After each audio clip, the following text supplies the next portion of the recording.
आज हम आपको एक भारत के महान व्यक्ति के बारे में बताएंगे जो हमारे भारत में बहुत ही इनका दलित शोषित पिछड़े समाज के लिए बहुत बड़ा योगदान है। चलिए इनके बारे में हम जानते हैं। मान्यवर कांशीराम साहब जी। मान्यवर कांशीराम साहब जी कौन है, कहाँ के रहने वाले हैं, इनका क्या कार्य है, इसलिए इनको याद किया जाता है। देखते हैं। मान्यवर कांशीराम साहब जी का जन्म 15 मार्च सन 1934 ईस्वी में पृथ्वीपुर बुंगा ग्राम खवसपुर रूपनगर जिला पंजाब भारत में हुआ था। यानी इनका रूपनगर जिला यानी पंजाब राज्य में इनका जन्म हुआ था। ठीक, कितनी तारीख को? 15 मार्च सन 1934 ईस्वी को। ठीक, यह एक साइंटिस्ट थे, मतलब यह एक वैज्ञानिक थे। ठीक, यह नौकरी कहाँ कर रहे थे? यह पुणे विस्फोटक अनुसंधान और विकास प्रयोगशाला केंद्र में, यानी इसको हम शॉर्टकट में बोलते हैं भाभा अनुसंधान रिसर्च सेंटर, ठीक, जो पुणे में पड़ता है, वहां पे ये नौकरी करते थे। ठीक, तो इनके साथ छुआछूत, भेदभाव, जातिवाद जैसे ऐसे तमाम प्रकार की जो छोटी छोटी समस्याएं आती थी, लेकिन ये हमेशा उस चीजों को इग्नोर करते थे। ठीक, जिससे उनको किसी प्रकार का दिक्कत नहीं होता था, परेशानी नहीं होती थी।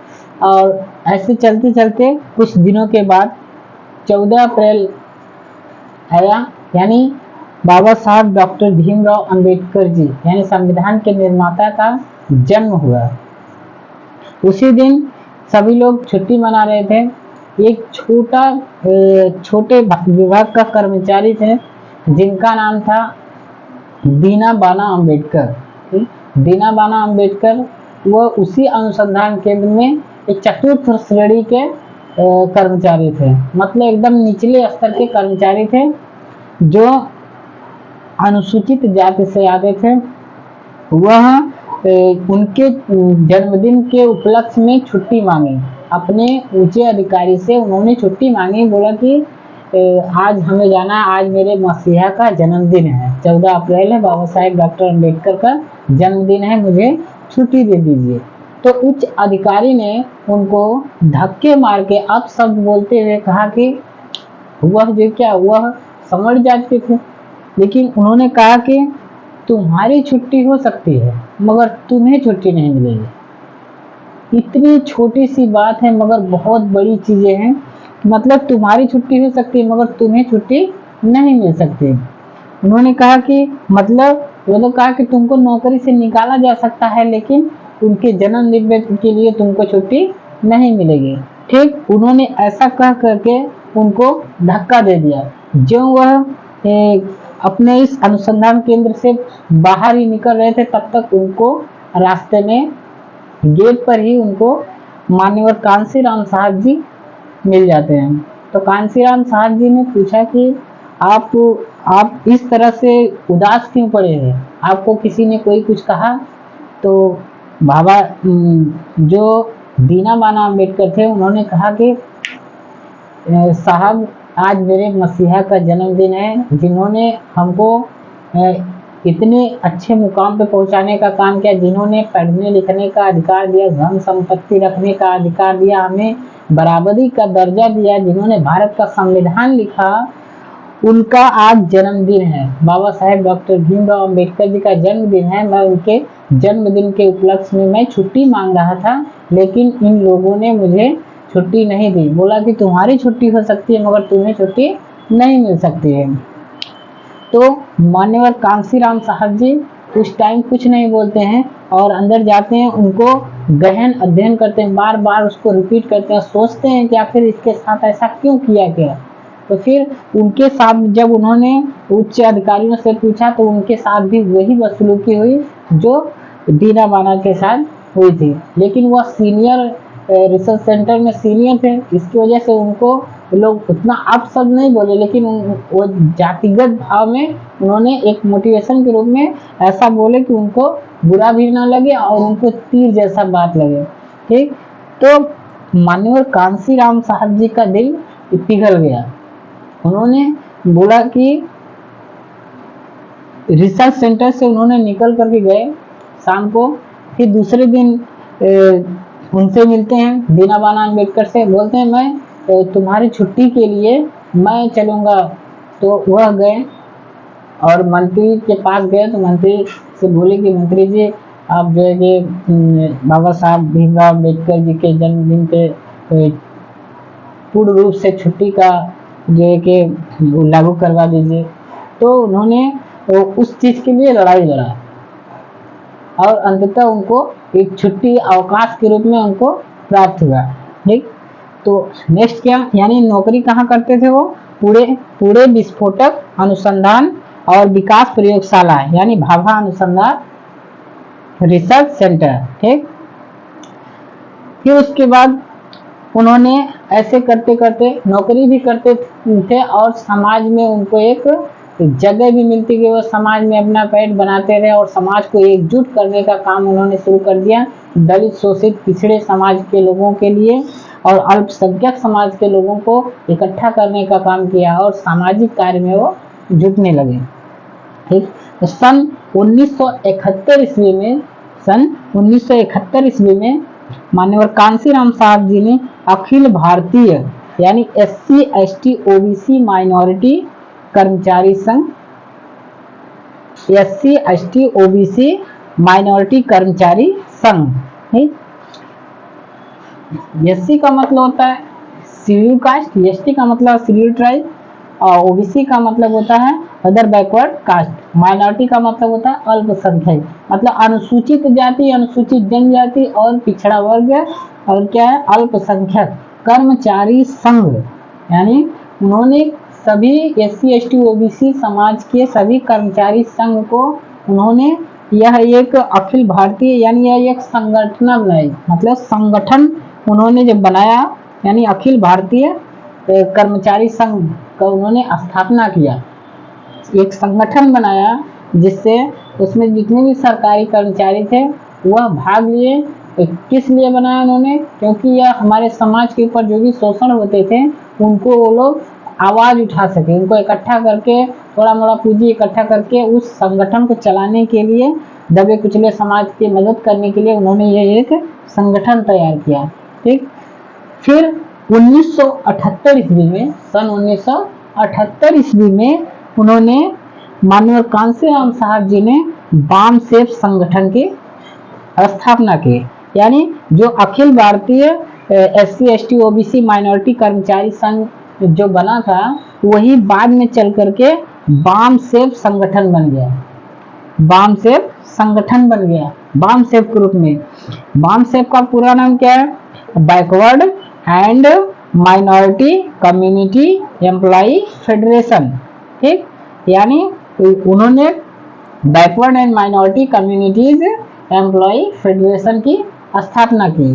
ठीक, अब इसमें क्या होता था, ठीक वही चीज इसमें जो कि जितने भी SC ST OBC समाज के लोग, जितने भी अम्बेडकरवादी थे, जितने भी समाज सुधारक थे, उन्होंने क्या किया कि एक संगठन बनाया, माननीय कांशीराम जी ने एक संगठन बनाया कि जितने भी सरकारी कर्मचारी थे उनको इकट्ठा करके उससे कुछ पूंजी इकट्ठा किया जाए जिससे दलित, शोषित, पिछड़े समाज के लोगों का उत्थान किया जा सके, वह शोषण के शिकार न हो, जातिगत भेदभाव, छुआछूत का शिकार न हो सके। उनको हम छोटे छोटे एम्प्लॉयज के रूप में उनको हम प्रदान करते करते मदद करते रहे। उन्होंने एक वोट बैंक का संगठन बनाया जिससे ये आगे चल सके। ठीक, फिर उसके बाद सन 1981 ईस्वी में माननीय कांशीराम साहब जी ने सन 1981 ईस्वी में DS4 संगठन का उन्होंने निर्माण किया। DS4 संगठन का निर्माण किया जिसे DS4 मतलब दलित शोषित संगठित संघर्ष समिति। ठीक, दलित शोषित संगठन संघर्ष समिति। ठीक, मतलब जो भी दबा कुचला समाज था उसको इन्होंने एक संघर्ष समिति बनाई कि जिससे आगे चल के सभी लोगों को कष्ट न उठाना पड़े। यह एक अपना एक वोट बैंक तैयार करे। ठीक, नेक्स्ट फिर उसके बाद DS4 उन्होंने जब संगठन बनाया तो आगे चल के इनका एक संगठन एक बहुत मजबूत हो गया, जो कई पार्टियों ने इनको जो है कि अपने तरफ आकर्षित करने का काम किया। लेकिन मान्यवर कांशीराम साहब जी क्या किए कि RPI Republican party of India, Republican party of India यानी RPI पार्टी को, जो महाराष्ट्र में चलती है, RPI पार्टी को इन्होंने समर्थन दिया।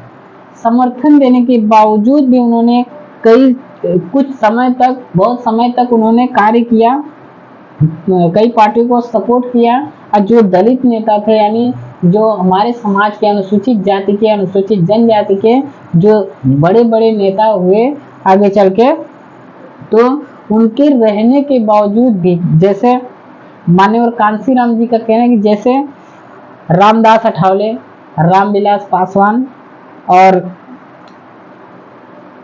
बाबू जगजीवन राम, यानी 3 बड़े बड़े लीडर हमारे देश में थे जिन्होंने इनके रहते हुए भी, मंत्री पद, विधायक, सांसद रहते हुए भी हमारे समाज का वही हाल होता था जैसे पहले हो रहा था शोषण।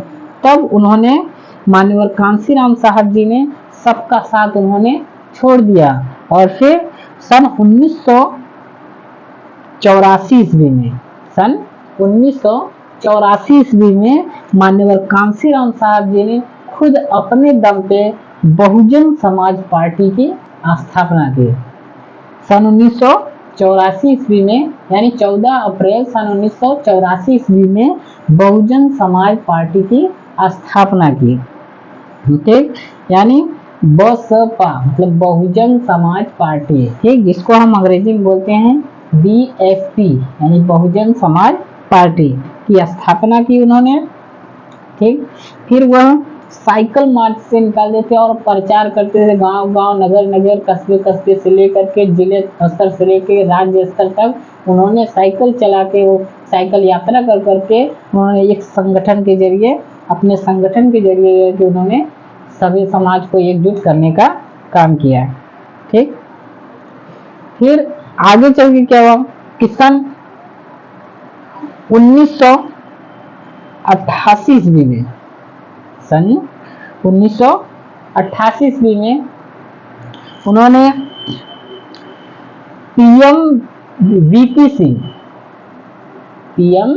VP सिंह के खिलाफ मान्यवर कांशीराम जी इलाहाबाद से उन्होंने चुनाव लड़ा।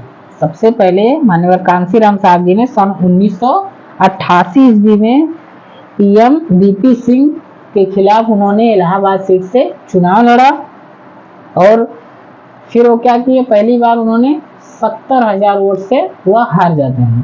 ठीक, फिर भी वह हिम्मत नहीं हारते हैं, लेकिन उन्होंने क्या किया कि अपनी लिखी हुई किताब द चमचा युग,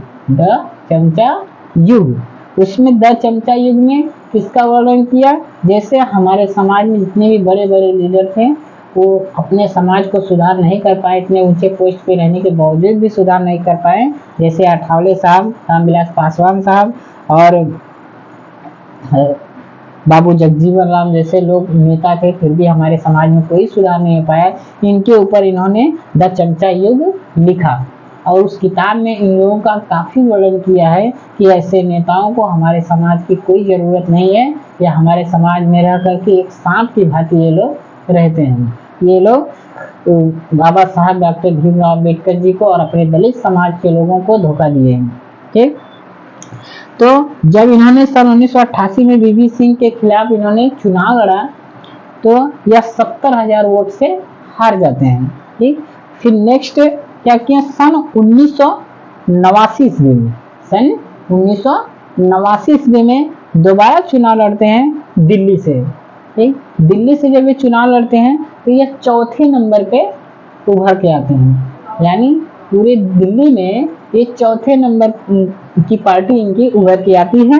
फिर नेक्स्ट चुनाव उनका होता है सन 1991 ईस्वी में। सन 1991 ईस्वी में चुनाव लड़े। इन्होंने अलायंस किया यानी गठबंधन किया किसके साथ?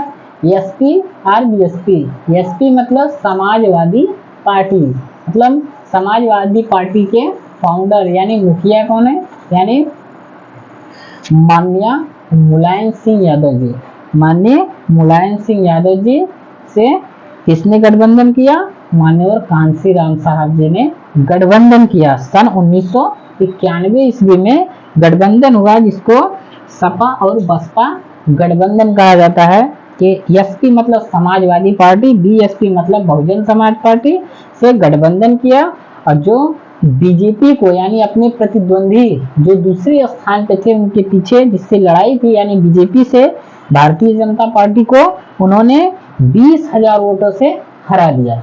यानी सबसे पहले यानी पहली बार चुनाव लड़े जब बीपी नरसिम्हा राव के खिलाफ बीपी सिंह के खिलाफ जब इलाहाबाद से चुनाव लड़े तो वह 70,000 वोट से माननीय कांशीराम साहब हार जाते हैं। और दूसरी बार उन्होंने सन 1989 ईस्वी में दिल्ली से चुनाव लड़ते हैं तो वह चौथे नंबर पे उभर के आते हैं, फिर भी हार जाते हैं। फिर तीसरी बार जब उन्होंने चुनाव लड़ा तो गठबंधन की वजह से समाजवादी पार्टी और बहुजन समाज पार्टी के गठबंधन से वह पहली बार सन 1991 ईस्वी में गठबंधन की सरकार से बीजेपी को उन्होंने 20,000 वोटों से हरा दिया। ठीक, यानी पहली बार लोकसभा में वह चुन करके जाते हैं। फिर नेक्स्ट चुनाव होता है सन 1996 ईस्वी में। माननीय कांशीराम साहब हार कभी नहीं माने, वह निरंतर आगे बढ़ते रहे। उन्होंने कहा कि मेरा पहला चुनाव होगा हारने के लिए, मेरा दूसरा चुनाव होगा सामने आने के लिए, सबकी नजरों में आने के लिए, मेरा तीसरा चुनाव होगा जीतने के लिए। ठीक उन्होंने जैसा कहा था वैसा ही उनके साथ हुआ। पहला चुनाव हारे, दूसरा चुनाव हारे, तीसरे चुनाव में जो के सामने उभर के आए चौथे नंबर पे। फिर उन्होंने जीत हासिल की गठबंधन की वजह से। उसके बाद सन 1996 ईस्वी में होशियारपुर जो कि लोकसभा सीट से 11वीं एमपी के पद जीत हासिल की, यानी 11वीं लोकसभा होशियारपुर से उन्होंने जीत गए, यानी एमपी का चुनाव, यानी वो लोकसभा में चले गए सांसद बन के, मेंबर ऑफ पार्लियामेंट बन के। ठीक, फिर नेक्स्ट क्या है? सन 2001 ईस्वी में। सन 2001 ईस्वी में उनके खराब सेहत की वजह से उनकी कुछ तबीयत डाउन होने लगी, जिसकी वजह से उन्होंने अपना जो भार था, अपना जो पार्टी लेवल का बेस था, अपना उत्तराधिकारी उन्होंने बहन कुमारी मायावती जी यानी सुश्री बहन कुमारी मायावती जी को अपना पदभार यानी उत्तराधिकारी उन्होंने घोषित कर दिया। सन 2001 ईस्वी में बहन कुमारी मायावती जी को अपना उत्तराधिकारी उन्होंने घोषित कर दिया। ठीक, फिर नेक्स्ट आता है कि उन्होंने सन 2002 ईस्वी में 14 अक्टूबर 2002, 14 अक्टूबर 2006 यानी सन 2002 ईस्वी में उन्होंने एक घोषणा की, यानी सन 2002 ईस्वी में उन्होंने घोषणा की, कौन? मान्यवर कांशीराम साहब ने सन 2002 ईस्वी में घोषणा की कि हम 2002 यानी 14 अक्टूबर सन 2006 यानी उन्होंने घोषणा में क्या बोला कि 14 अक्टूबर 2006 में मैं आने वाले समय में मैं करीब 2 करोड़ लोगों के साथ बौद्ध धर्म दीक्षा ग्रहण कर लूंगा। ठीक, उन्होंने कहा कि हम बौद्ध धर्म ग्रहण कर लेंगे। ठीक, कब उन्होंने कहा कि सन 2002 ईस्वी में उन्होंने भाषण में बोला, क्या बोला कि 14 अक्टूबर 2006 को यानी आने वाले समय में हम बौद्ध धर्म ग्रहण करेंगे। ठीक, लेकिन कहा कि हमारी एक शर्त है कि जब हमारी केंद्र में पूर्ण बहुमत की सरकार बनेगी तब हम बौद्ध धर्म ग्रहण करेंगे। नेक्स्ट क्या है कि उन्होंने जो कि खराब सेहत के बावजूद भी वह अंत तक चल नहीं पाए, जिनका उनका सपना अधूरा रह गया। अंत में कि उनका महापरिनिर्वाण दिवस यानी हमारे जो दलित शोषित संगठित समाज की जो अग्रदूत थे, जिन्होंने एक राजनीति की ज्योति जलाई, पूरे भारतवर्ष में दलित शोषित संगठित समाज को ऊपर उठाने का काम किया, यानी दलितों के मसीहा, पिछड़ों के मसीहा, अल्पसंख्यक के मसीहा। 9 अक्टूबर 2006 को वह उनका महापरिनिर्वाण हो गया, यानी उनकी मृत्यु हो गई। ठीक, ऐसे महान व्यक्ति के चरणों में कोटि कोटि नमन है, उनको श्रद्धा का सुमन अर्पित करता हूँ। नमो बुद्धाय, जय हिंद।